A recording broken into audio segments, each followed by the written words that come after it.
مساء الخير، مساء المحبة عليكم يا أحلى متابعين. يوم بنات رجعنا نسوي وياكم كعك بالجوز الهند.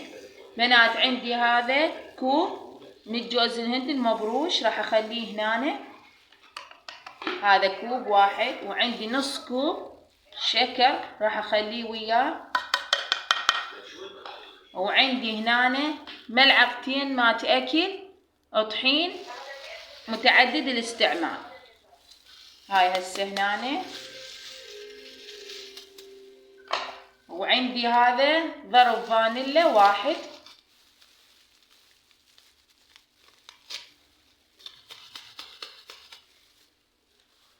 وعندي قالب مال زبد هذا الصغير، هسه راح اخليه فوقه.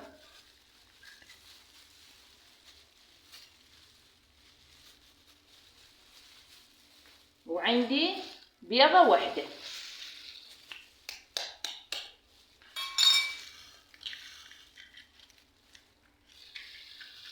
هسه راح ابدي اجانس المواد كلها.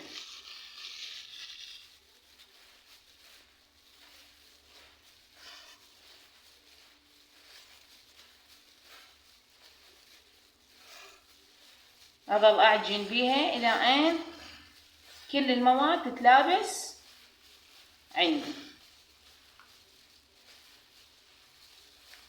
بنات انا محضرة هنا عندي الصينية مالت الفرن هنا، وخلت لها ورق الزبدة، وهسه راح ابدي اسوي.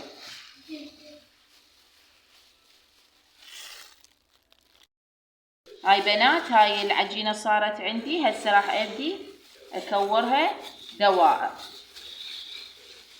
هاي عندي هسه هاي، واثقبها من النص،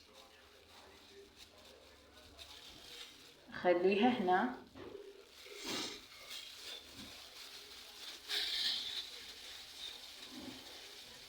راح اخلي الثقب بعدين انا اثقبها، مو هسه خلي ابديها اشوف ايش كم وحدة تصير عندي.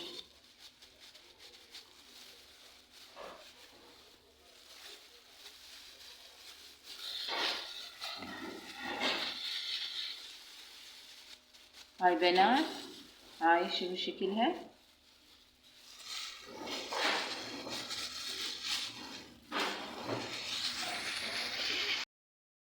هذا الكعك مالتنا. هسه راح ابدي هذا الحشو اختيارك بكيفك، تردين شو تخلين خلي. انا هسه راح اخلي بطنه كاكاو بهاي الفتحة الصغيرونة، راح اخلي كاكاو.